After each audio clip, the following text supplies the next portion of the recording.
Welcome to Neon Galactic. I'm James Falk. Thanks for joining us. This is a production of Keat TV in Eureka, California. Small PBS station, about as small as you can get, but they're willing to take interesting risks, which maybe this topic could be considered such. Today I'm with Darren King,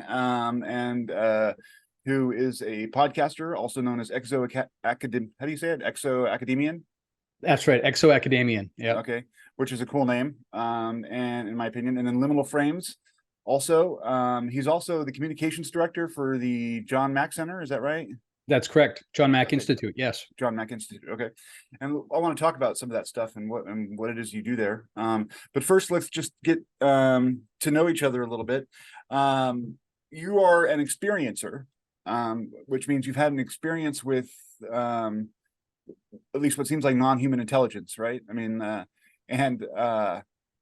that is something that, as we begin to unfold this whole topic of UFOs and we see the congressional hearings and stuff, that's a level deeper than what we've gone so far officially. And I part of me wonders if it's not good to get it out right away, or if it's, I mean, it's almost as if, and I had this thought yesterday, that there's an esoteric part of ufology, and then there's an exoteric part of ufology. And the exoteric part is the nuts and bolts, and the esoteric part is the people who are actually having experiences. And there was a study by the Free Group that talks about the numbers, and it's ridiculously high how many people have experienced something like this.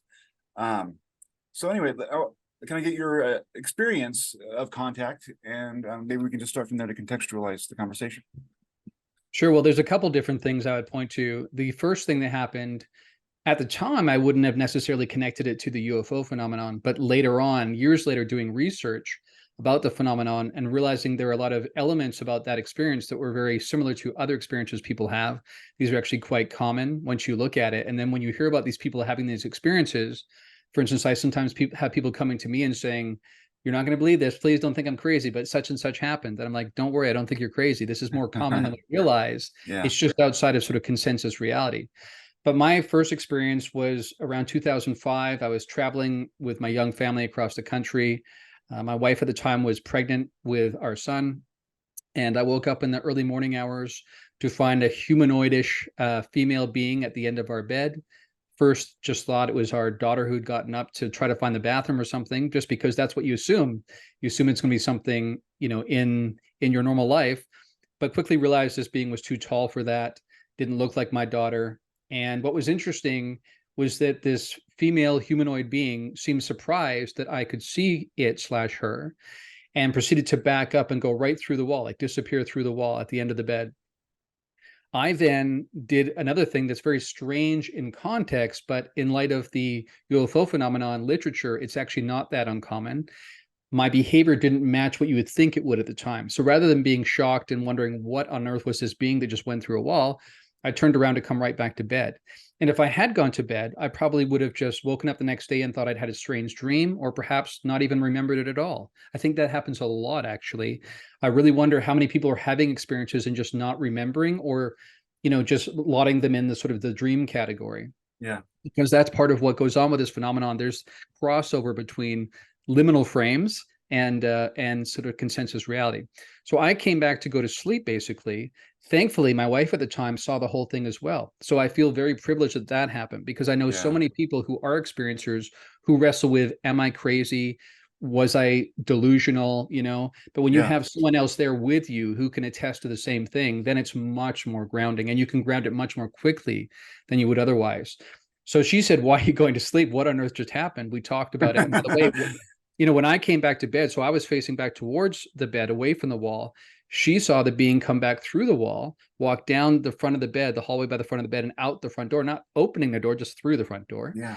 And so she sort of shook me out of my stupor and said, "What are we going to do?" And we decided to hightail out of there. We didn't stick around for the continental breakfast, as I like to say. And there was a couple other weird things too. Like my daughter, when we woke her up, she had these like spots all over her body, and we weren't sure what that was related to. It might have been some allergy to the sheets, but she'd never had any kind of allergy to sheets before or since. And the fact that my wife was numerous months pregnant with our son at the time really makes me think about this, because again, you have things like the hybridization program as part of the literature. These interference around birthing, you know, and that's a key part as well. But again, at the time, I didn't know any of this really. My experience or my understanding of the phenomenon was limited basically to Whitley Strieber's books at that point, and you know, Close Encounters of the Third Kind and E.T. and those kind of classic movies. Yeah. Like I say, it was only years later that I read about many elements that matched that experience. So now, as I said on a recent podcast interview, now I think about that as like, maybe I just woke up at the end of an experience and I only remember the very end of it. It makes me wonder what happened before then. Yeah. So because people often talk about things like waking up and finding this being sort of like tucking them back into bed after having been somewhere, right? Again, even if it's an alternate realm or actually on board a craft in consensus reality or whatever, I don't know. I don't have any memory of that, but I certainly wonder about it. Yeah. And then I would lastly say I was a person who attended a private conference at the Monroe Institute last year. And we had a lot of people there, ex-military people that have studied the phenomenon, as well as researchers, as well as experiencers. So it was quite an interesting mix of people that are well known within the community, but from different sides of it, basically. But we all came together to try these various different experiments, things like testing psi phenomena, those kinds of things, but also at night doing CE5 experiments. So we would gather in this big meadow after we had done meditation and whatnot in our little cubicles at the Monroe Institute. We'd come together in the meadow and set a shared intention for something to appear. And on each of the nights, something did appear, which was amazing to me. And in fact, the first night, almost within about half an hour, something showed up and I was like, wow. And then it's, you know, you have this moment where you're like, this is part of my reality. Like, and we had experts there who know, you know, what Starlink is, know what satellites are, know where the moon is and the planets, what planes look like. So we were able to quickly eliminate things that weren't, you know, potentially Prosaic, something anomalous, and prosaic. And so when stuff did happen, it was very obvious it was. And so that was a really interesting event. And since then, I'd already had a bit of this going on since around 2010, but the number of like what I would call like telepathic downloads, the number of messages I receive that seem almost like directions or little hints like look here, look there. So even as a researcher, that's impacted how I go about my research. So that happened after that experience at the Monroe Institute. So it, you know, seeing something in the sky was the least interesting part. It's the contact that forms some sort of relationship ongoingly that is the most intriguing part for me. It's interesting that you talk about how you didn't know what was going on at the time. You had these experiences and sort of the context of Whitley Strieber and pop culture and whatnot.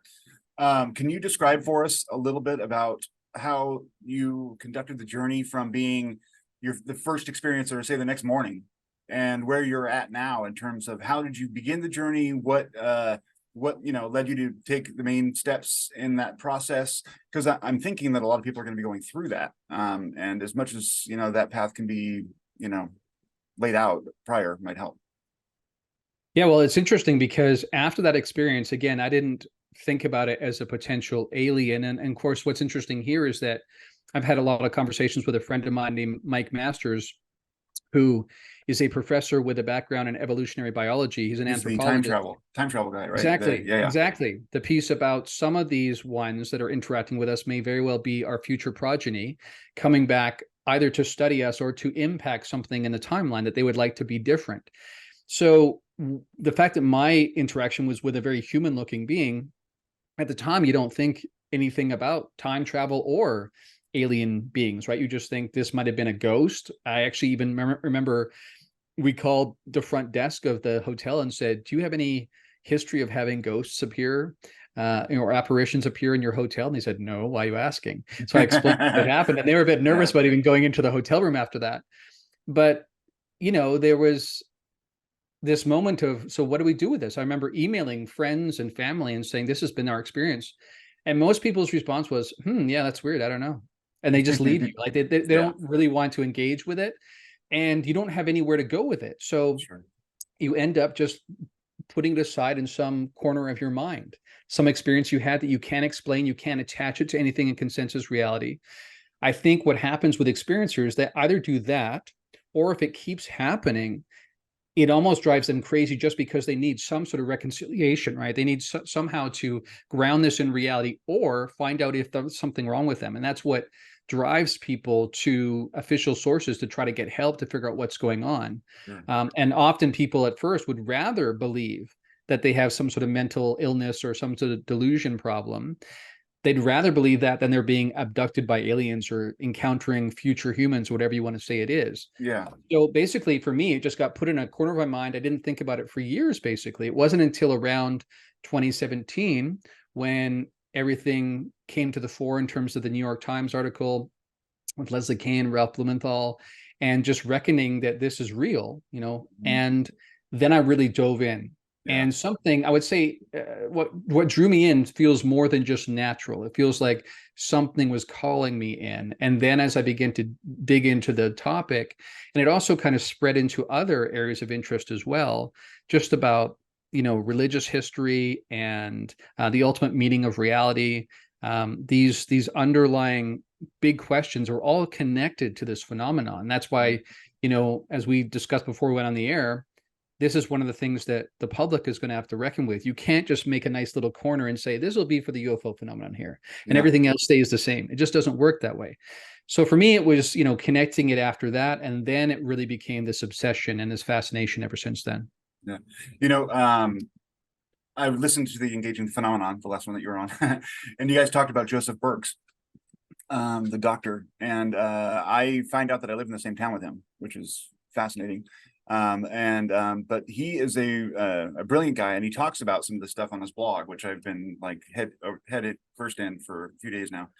Some of it's fascinating, talking about how, part of what the other may be waiting for in order to engage fully would be some sort of like spiritual evolution. And maybe the UFOs, the whole point is to do that, kick off that very process where, you're no longer, invested in intrinsic or, reality as everyone else defines it, material reality, and you begin to search for something deeper.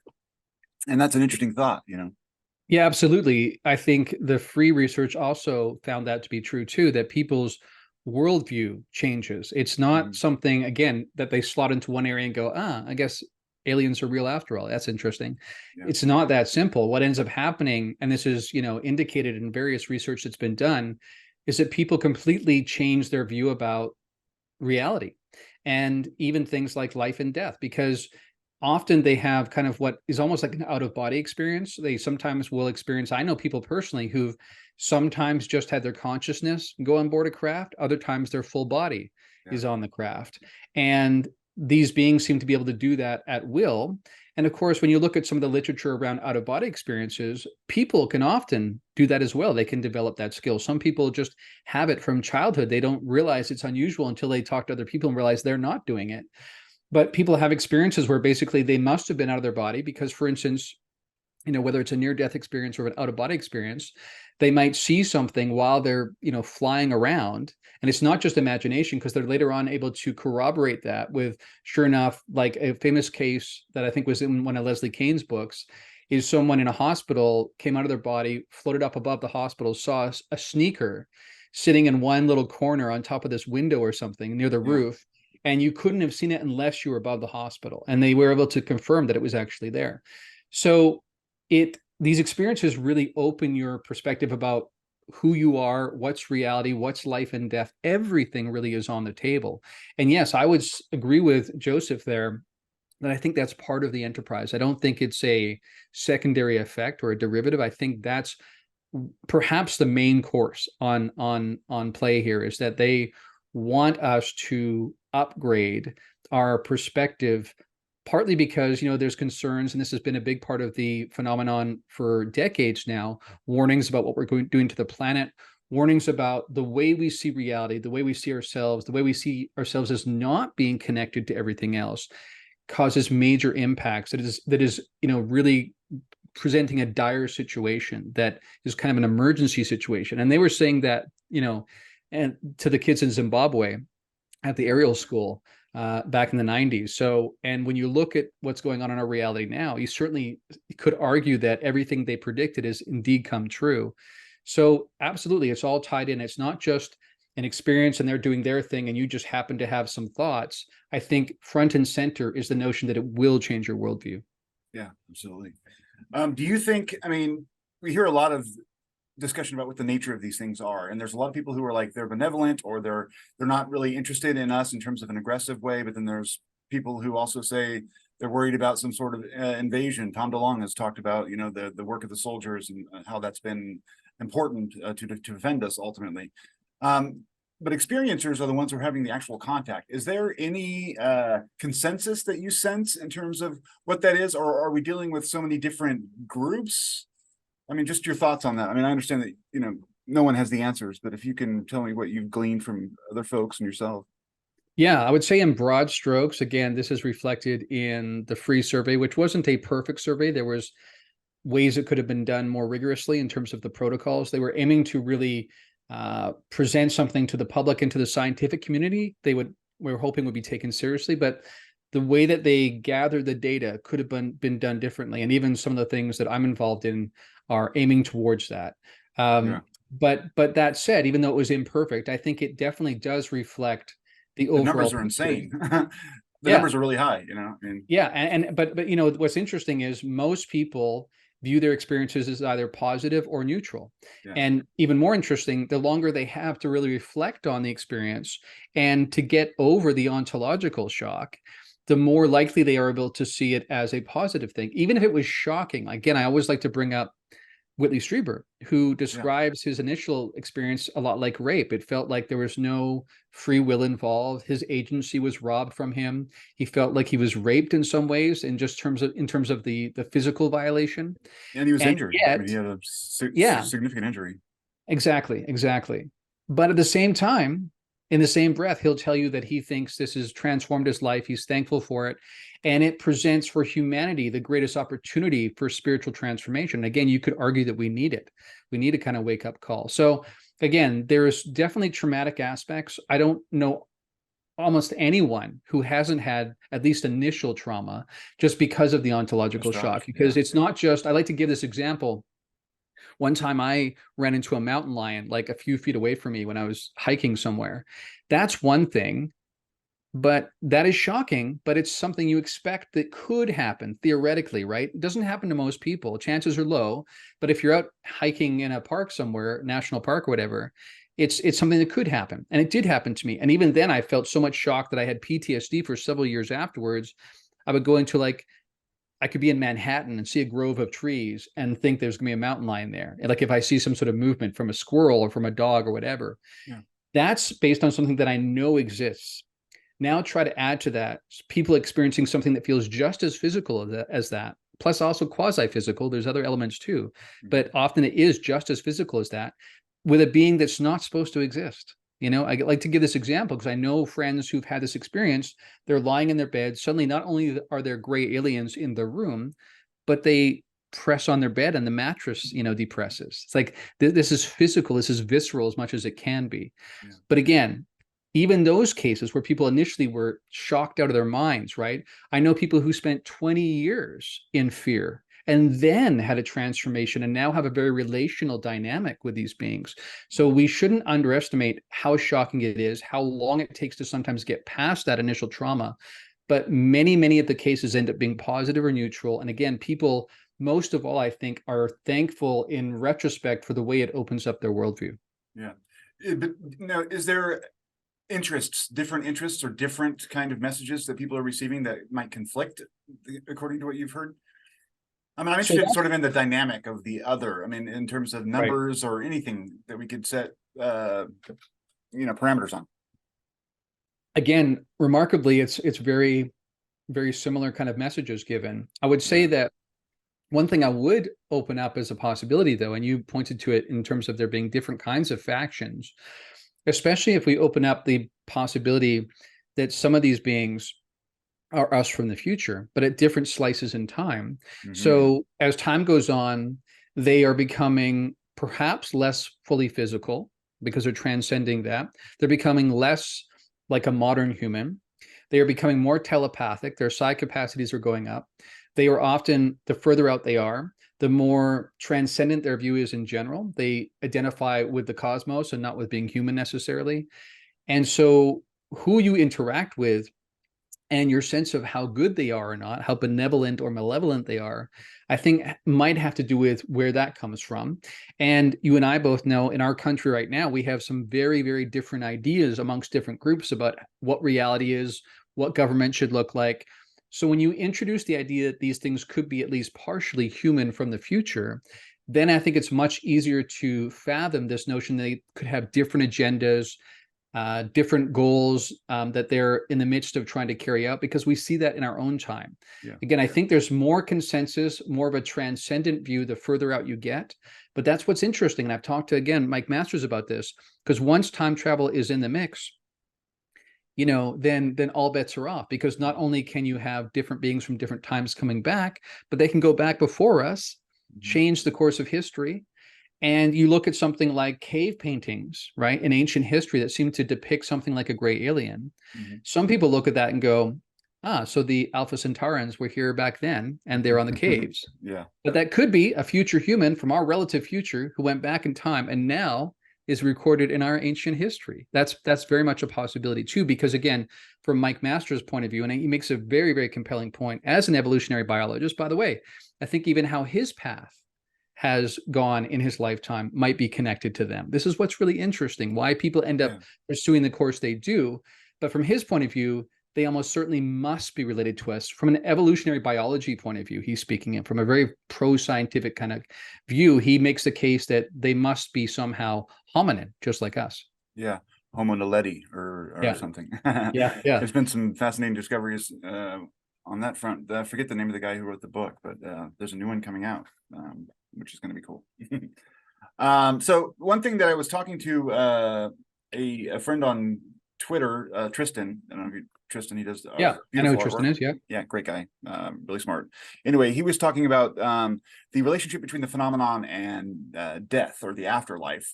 And what are your thoughts on that? I mean, in terms of your experiences and also your discussions, is there anything? I mean, are we just dealing with, like, there's material reality and then there's the other reality and it's all together, or is it just different, realms of, I don't know. It's a fascinating question. And I would say that I've always been a very spiritual person in the sense of, I've long believed that, even before I saw all the evidence for it, but I've long believed that this lifetime is just one iteration amongst many. And this form that we take in this iteration is just one of many. And I have for a long time not believed that consciousness is limited or derivative of the physical body. So that was already my perspective. And then you see how much crossover there is. We already mentioned Whitley Strieber. He's had fascinating cases where at his cabin in New York, where all this went down so often, on one floor of his cabin, he and his wife are encountering gray aliens, and his guests in the room below, in the floor below, she's encountering her deceased brother, who she did not know was deceased. He was missing, and he actually showed up to say, "I'm okay, just so you know, don't worry about me. I've kind of moved on." And he showed up with these gray aliens. And that wasn't the only time that happened. Another time they'd be hiking and one person would see a gray alien, another person would see that. I know other cases where there's very similar kind of elements there, where these beings, if nothing else, seem to be able to move between these different realms, these realms that we've always considered there's this hard, solid line. You're either dead or you're not, and you don't cross back and forth. These beings seem to be able to go and retrieve what we perceive as our dead ancestors or dead relatives and bring them back. Now, again, some people who are kind of want to paint this in a malevolent kind of perspective, a nefarious kind of endeavor, they will say, well, that's just gray aliens trying to dupe you. They're showing up looking like your Uncle Tom. They've read your mind. They've seen what you think of him. They're able to just on the spot recreate Uncle Tom. I don't think that's what's going on. I'm not saying that couldn't happen, but there's been so many cases like this where I think it somehow is all connected. And somehow, again, that's why, as I said to you before we went on the air, I like to always say this is the one topic that leaves no other topic unscathed, because you cannot look at the afterlife as a separate issue. Somehow it is connected. And that raises interesting questions. Are they so transcendent beyond us that everything we see here is a construct? And not only this is a construct, but perhaps even what we perceive as the afterlife is also part of that construct, Sure. as kind of like a developmental driver of consciousness development. That's the way I look at it. I think that everything we see in the physical world is actually a stage play here to actually serve the purpose of consciousness development. Yeah. And so in light of how they're able to move across these domains, move through time like we move through oxygen, it makes you think that perhaps the whole thing could be a construct. But again, I think there's like this fractal element to it as well, where the most transcendent ones are sort of looking over the kindergarten class as they sort of go through their development. Mm-hmm. No, that sounds fascinating, and there's a lot of sort of coalescing around those ideas, I think, in you know, philosophical circles, and also all the conversations surrounding this phenomenon. That whole idea that we're, you know, A, not living in a material universe, that B, souls are real, or, you know, they're a phenomenon of the human existence, and that the goal is for us to evolve and sort of move up the realms. Which Yeah, and I'll add one more piece about that I think this is controversial, but I want to introduce it because I've actually talked. Yeah, all right. I've talked to people who've studied this and spent decades working with people who've experienced major trauma, and I don't mean trauma to do with seeing a gray alien or something. I'm talking about just trauma in life in general. And what they have noticed is that, interestingly, while each of us can make incremental changes in life, to really make, like, to level up a completely different stage of consciousness, it often takes trauma. Trauma is one of the few things, at least, that serves as a catapult to take someone, at least potentially, to that level. So that raises an interesting question in light of what we talked about earlier, where perhaps their goal is to expand our worldview. That's not a side effect. That's actually the main enterprise, perhaps. Then in that sense, the trauma and the shock could actually serve that as well. Something to really rock you out of your body, minds, your biological history that is used to seeing things a certain way. I like to point out that most of what we go about doing in our daily life is just relying on memory. We've mapped out reality. This is where Donald Hoffman's work comes in as well. We've mapped out reality, but most of the time we're walking around referencing like cached memory and not actually dealing with what's there in real time. And so I think it makes sense to me that if a being wanted to wake us up to broader reality, they would have to first shock us out of our historic kind of malaise in terms of how we walk through the world, not being aware that we're mostly just like automatons walking around. Yeah, that reminds me of the mystic Gurdjieff, the Russian guy, talking about how we're all asleep, and only the people, you know, there's only a few people who are awake, and they only get there by lots of work and commitment. But you know, the process of waking up is something that I think you're right, trauma often can lead to. The process that we're undergoing right now with you know, disclosure or whatever, it's interesting to watch the community react to that. You know, I mean, like and I'm just as guilty as everyone else, where you get emotionally involved with something, and then like recently there was an, you know, sort of the down low announcement that maybe there weren't going to be hearings because of, you know, A, B, and C not in the immediate future anyway with the oversight committee, and you know, people are jumping off, you know, bridges, it seems like. And to me, as I look at the whole process, and I've covered politics, at least Congress, for a lot of years, it seems like there's still progress going on, and not necessarily in Congress, but the way that they're paying attention to it is remarkable. And you hardly ever have that many Congress people speaking out about one issue with such force ever. I mean, you know, and so I think that that's remarkable, and I think that we're moving ahead, even if we can get frustrated or held up by delays here and there. But I mean, what do you think of where we're at right now in terms of that process? And what I know that you have connections, and you know, people tell you things. So if there's anything that you share with us about where you think we're going, or what might the next steps be? That was a long-winded question. I apologize. Yes, a few parts to it. Well, first of all, I would say, for those of us who are intimately involved with these discussions, with this conversation, I like to say, it's easy to lose perspective because we have been dealing with this reality for a long, long time. One of the most interesting aspects of the Grush revelations is that it confirms so much about what's been kicking around in the back rooms of ufology for decades. Yeah. In fact, so much so that some skeptics said, it looks like he just like pulled together a bunch of threads from UFO lore. Crazy literature. From UFO lore, from like ancient magazines or something, and just mashed it together and said, this is what the reality is. it's funny, again, this shows you how inoculated some people are to this being real, right? That seems more likely to them than what is clearly the more likely case, which is that no, that stuff really has been based in reality somehow. And you've had, like he said, this ongoing sophisticated campaign to deceive and the American people and to suppress this information. So, and one of the ways they dealt with it was to leak out a little bit of truth with a bunch of nonsense. And so eventually people just get exhausted trying to make sense of what's real, what's not. They start thinking it's all a conspiracy theory. And we know how much conspiracy theories are running around in our culture right now, that it just gets exhausting for people and they give up because they have lives to live. Yeah. But so we have to, on the one hand, I think, keep perspective, because many of us know many, many things about what's really going on in reality, recognize that it's very different than what the average person thinks. So we want it to go faster. We're like, come on, we got this far. Let's let get the rest out there. But we should slow down for a second and say, and recognize that David Grush didn't just testify before Ross Coulthart on a secondary and fledgling news station. He actually testified before Congress as part of the congressional record. And these Congress people, like you said, they seem fired up. They seem very much believing of his testimony. You certainly get the sense that they wanting to pull the yarn and unravel this. And you don't have them asking questions like, well, this just is so out there. This is so outlandish. Can you give some sort of more background? No, in fact, I get that some people are frustrated he couldn't say more, but what we need to reckon with, and what something I'm aware of, is that Congress knows a lot that has not been discussed publicly. Yeah, absolutely. You would not have the Schumer legislation laying out incredible detail and incredible language that is part of our community unless there was a smoking gun already in their possession, right? You said you've covered politics for a long time. You know that they do not go out on a limb like that and just hope that it's true. That would be political suicide. And these are veterans, right, doing this. So we are at a remarkable moment.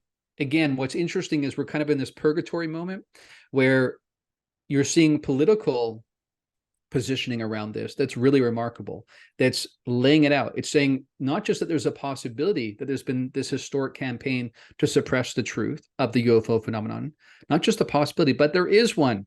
And in fact, they go into the details of how it was conducted and how they need to now reel that in, kind of thing.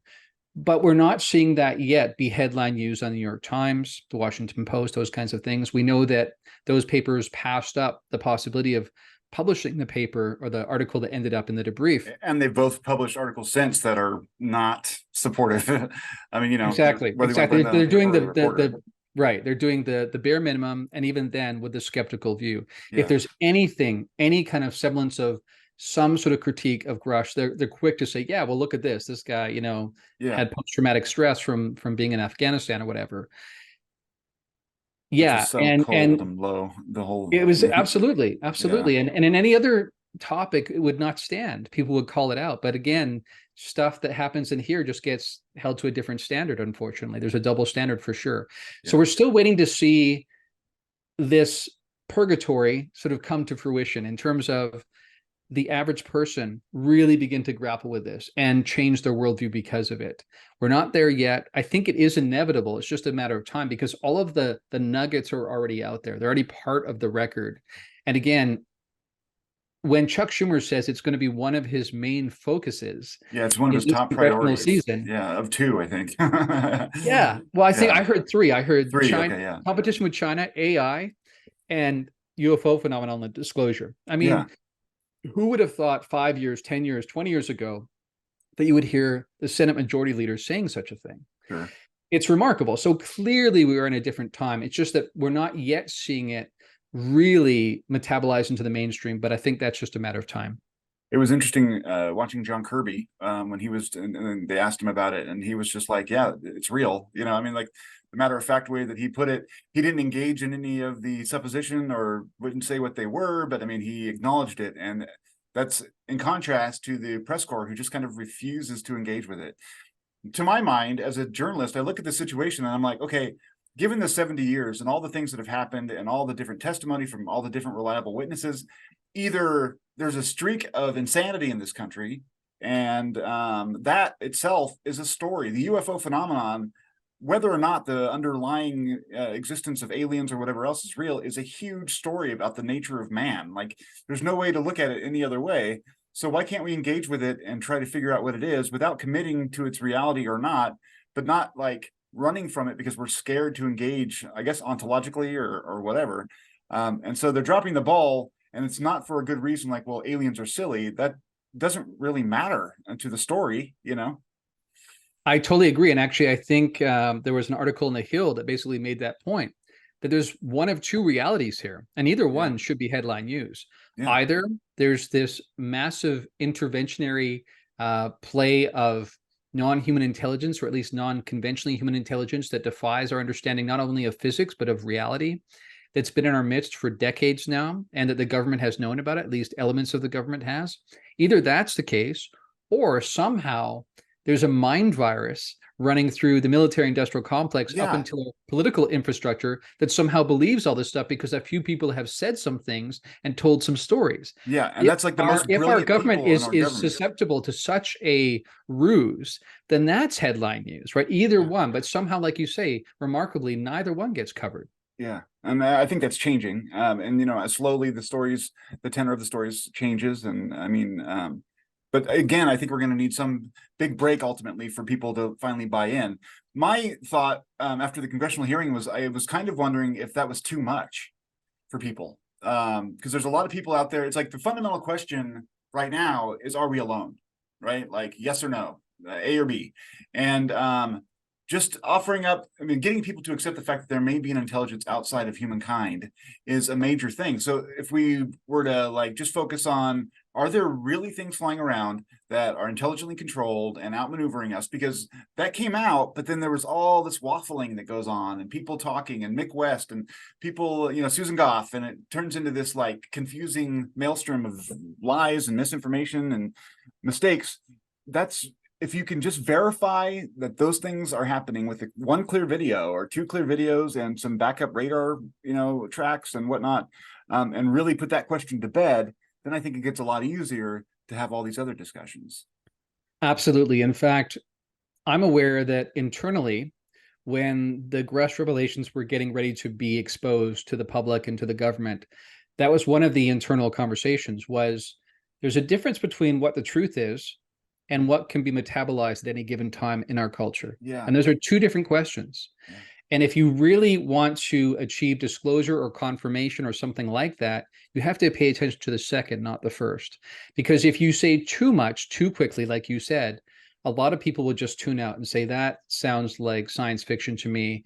And they don't get to second base because they never entertain first base.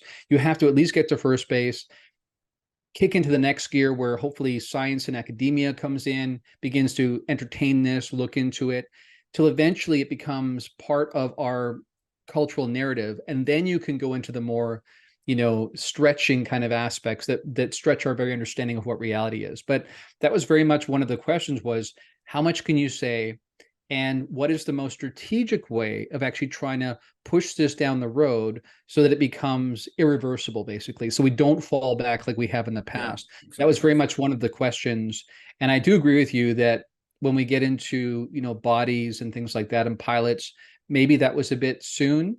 But it's the when truth we get into too. Accords, even Accords, right? That's a big one for people. It's one thing for people to reckon with there's some sort of phenomenon that's intelligently controlled, whether it's some sort of futuristic AI or some sort of alien, you know, remote craft that's coming in that was maybe sent from somewhere else.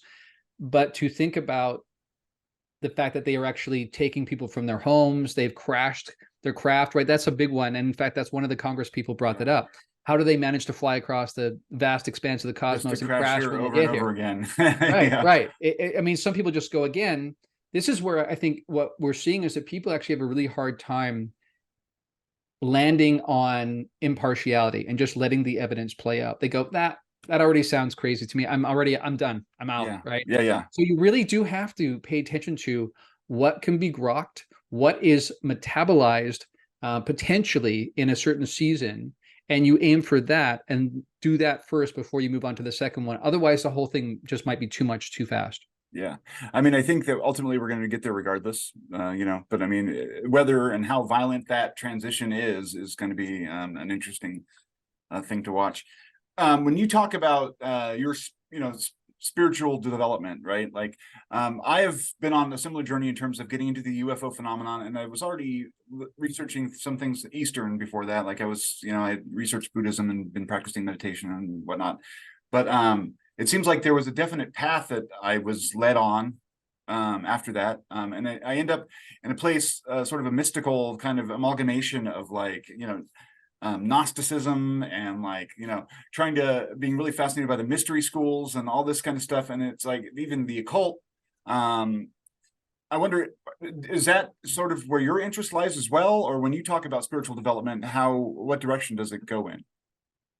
Yeah, absolutely. For me, it's all so intertwined that I can't really piece it out anymore. It's just all part Yeah. of the same enterprise. Because number one thing I like to say is that as you have an experience with the phenomenon, meaning with the intelligences involved, it actually not only changes your course moving forward, but it recontextualizes your entire history.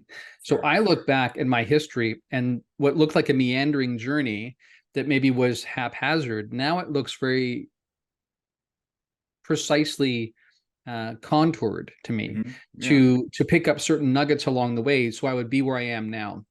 And again, I think a lot of people I'm connected to have had the same experience where this kind of synchronistic orchestration seems to be behind everything.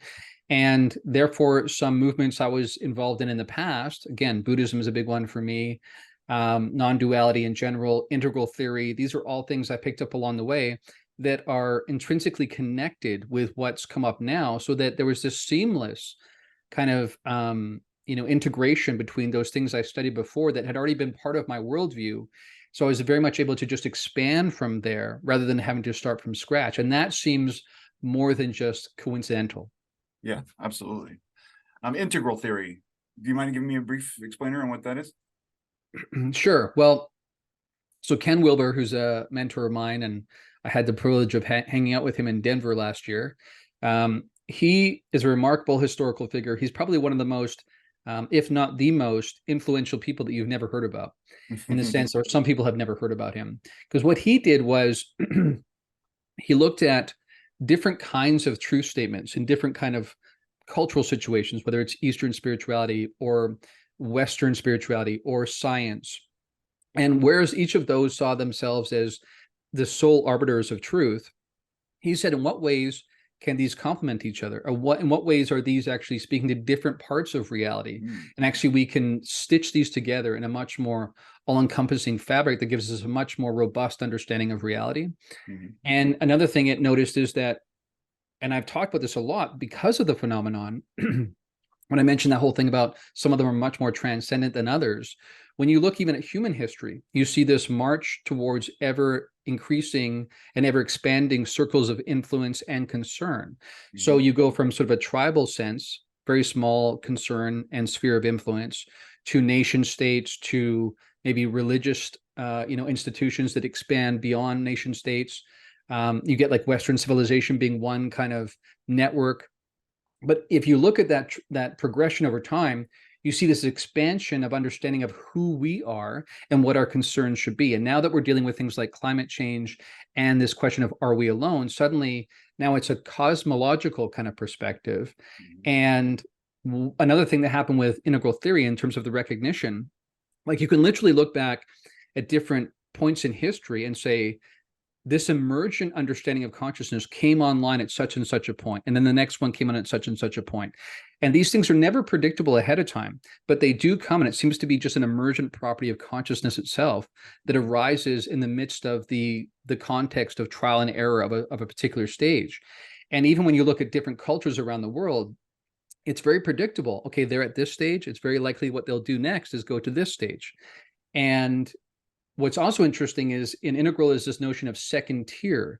When you get to a second tier kind of stage of development, rather than what's often been the case historically, where we have a new worldview that completely supplants the previous one and we reject the previous one and say, that's all hogwash. Now we know that this is reality, like the scientific revolution, overcoming the domain of the Catholic Church, right? what the second tier perspective does is say somehow each of the previous iterations, each of the previous stages of development are part of the picture. And we want to transcend and include the previous stages. So that very much fits with my experience with the UFO phenomenon, that it seems like another transcendent stage beyond the ones that are very common in humanity right now, but very much the kind of thing that you could predict we will get to. Yeah. So it very much fits with me. And that's why when people sometimes worry that these really sophisticated beings are going to invade us like Independence Day or something, or War of the Worlds, that seems highly unlikely to me. I'm not saying there's always a one-to-one match between moral development and technological development. There's not. We look at the Nazis, they had some of the best technology at the time. Clearly, we're not the moral exemplaries at the time. But overall, when your view of reality has become transcendent, even to the point where physical reality is something you can sort of move in and out of, and you have this felt sense, again, speaking to Buddhism and that kind of non-dual realization that everything's connected, things that already, everything from Eastern spirituality to quantum mechanics is telling us is true, but we're still not really, like intellectually, we're beginning to reckon with it, but not really in our souls, right? Not in our collective sense of who we are and how we conduct our affairs as civilization. Some of these others are already there. And whether that's because they're from the future and they're us in the future, or because there's some interplanetary intelligence that's already got there because they've been around a lot longer than us. Either way, I think that all kind of seamlessly fits together. Yeah, it's interesting that point you make about I've lost my train of thought. Sorry about that. Oh yeah, quantum mechanics. You were talking about how we haven't really come to terms with what we've discovered in terms of science and the quantum world or whatever. I mean, we basically figured out that consciousness affects how probabilities collapse, and that is a discovery that was so far ahead of what our conception of reality is. For the last 100 years, we've kind of been batting it around, doubting it, offering contrary opinions to see if there's another way to read it. And only now are we realizing, well, maybe that actually means that, our perception of things has an effect on what what reality becomes.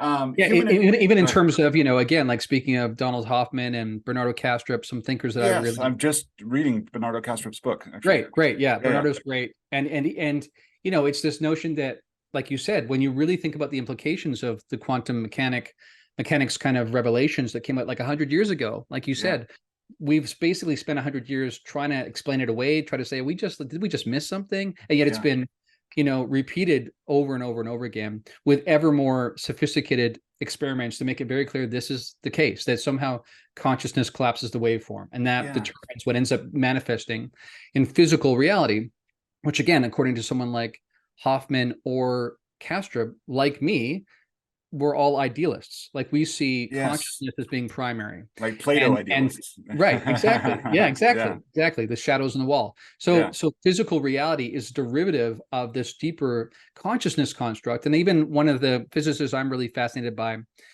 is a guy named Nima Arkani Hamed. And he's not into the UFO phenomenon at all. He's not a particularly spiritual guy, but he's just really, really world-class in terms of his understanding of physics. And what he says is that the numbers are telling us that space-time cannot be foundational. Therefore, it's not really real. It's more like the shadow on the wall, right? Plato's cave. And something of a deeper structure somehow determines these derivative states like space-time and quantum mechanics, quantum theory. So my perspective is that a lot of these others have an understanding and work at that deeper structure. And that's why to us, it looks magical. It looks like they're defying physics. But when you have that understanding at a level prior to, deeper than space-time, then it's not surprising that they can wield these magical kind of feats. It's interesting. I've read about DMT experiments and people reporting their experiences on coming back, and they're remarkably consistent, but there's also seems to be like a worker class of entity that sometimes they they'll end up coming to in some sort of like control room, situation. And then the guys, the beings might be like, you're not supposed to be here, or some other thing like that. Right. But there's almost a bureaucracy kind of, perceived. What are your thoughts on DMT? Well, I find psychedelics in general and any kind of mind-altering process really fascinating. I'm very pro to the idea of expanding our perception of reality. I Mhm. think that when we experience these alternate states, we're actually experiencing more of reality as it really is, not some alternate reality.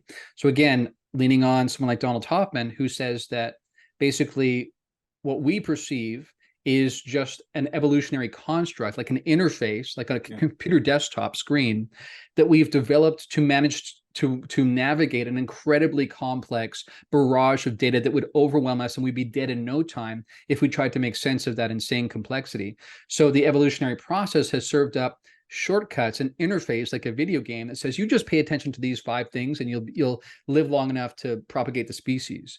Yeah. So that being the case, I think things like psychedelics give us the opportunity to tune into the reality beyond that evolutionarily derived construct and teach us about reality as it really is. And yeah, I think it's really fascinating. Like you said, with DMT, sometimes you'll get these beings who say, oh, you're here. This is not really how you're supposed to do it. Like they Yeah. don't deny that it's real, Yeah. but you're kind of taking a shortcut, and maybe this isn't the best way to do it.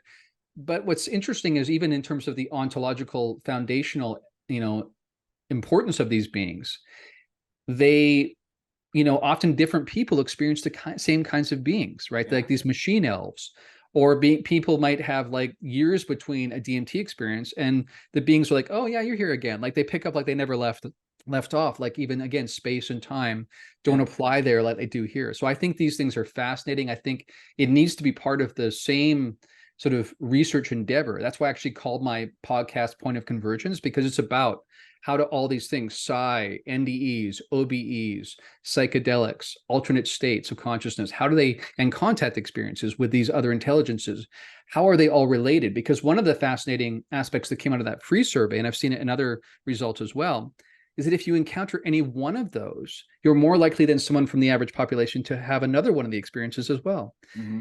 You could have an NDE and come back and start having precognitive dreams of things that are going to happen. The same thing happens to people that were on board a craft seeing supposed aliens. They come back and they start, space-time works differently for them. They have new capacities they didn't have before, like a switch has been flipped or something. So that's fascinating. I think that's where our research should go. Yeah. We have about 5 more minutes. Real quick, I wanted to ask you about CE5 or HICE, human initiated contact events. It sounds fascinating to me. I was talking to my wife about it, who's been a grudging but lately enthusiastic partner in some of these explorations. So I'm lucky in that regard. She's not like, get out of the house and quit talking mumbo jumbo. Right. But it kind of freaked her out, talking about like sitting around and setting your attention and trying to contact something. And I've heard people say that there can be danger in it. I guess I'm asking, is it something that you think is safe for ordinary people to do? And is it as simple as it seems in terms of setting your intention and like sitting outside, trying to welcome anything? I mean, how would you advise an individual person if they wanted to pursue it? Would you advise them to do it? And what would be the best way?